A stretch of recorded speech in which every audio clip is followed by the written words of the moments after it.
Ito po ay may bahagi ko po ngayon ang aming napuntahan at nakikita niyo po kung gaano kahaba ang queue. At napaka-blessed po or napakaswerte po namin dahil member po kami ng isang English Heritage po na nagbabayad po kami ng buwan-buwan. Kaya isang pribilehiyo po namin na makapunta dito sa mga castle. Pero isa lang po ang pinupuntahan po namin kasi isang araw at isang gabi lang po kami na nandirito sa Edinburgh. At makikita nyo po na kung gaano kadaming mga tao dahil ngayon po ay bakasyon na mga bata or mga estudyante.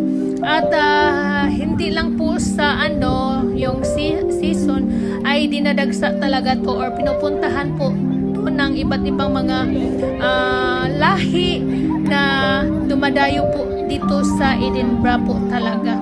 At talagang buong Edinburgh ay napakaganda, ang mga estruktura na talagang napaka-classic. At bawat estruktura may mga iba't ibang kwento. At napanood nyo naman po na kung ang ganda ng mga turista at nag-enjoy. Lalo na po kami dahil timing din po na maganda ang panahon.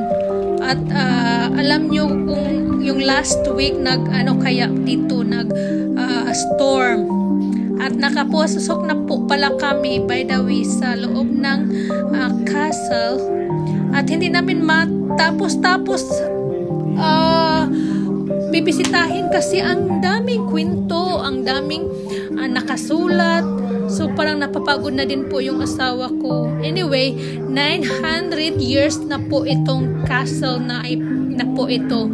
Dati pa to pinapatayo noong World War I. So ang dami talagang mga kwento.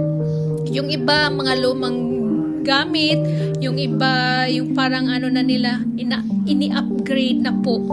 At yung mga mahilig sa mga history na nag-aaral dito po ay maganda din na pag-aralan din po nila ito. At dito po ay may mga prisoner, mga military about World War talaga, yung mga army. At dami po nilang mga award. Ito po ay silver at napaka-antique na po ito. Talagang preserve talaga po nila ang mga treasure na nakukuha po nila, yung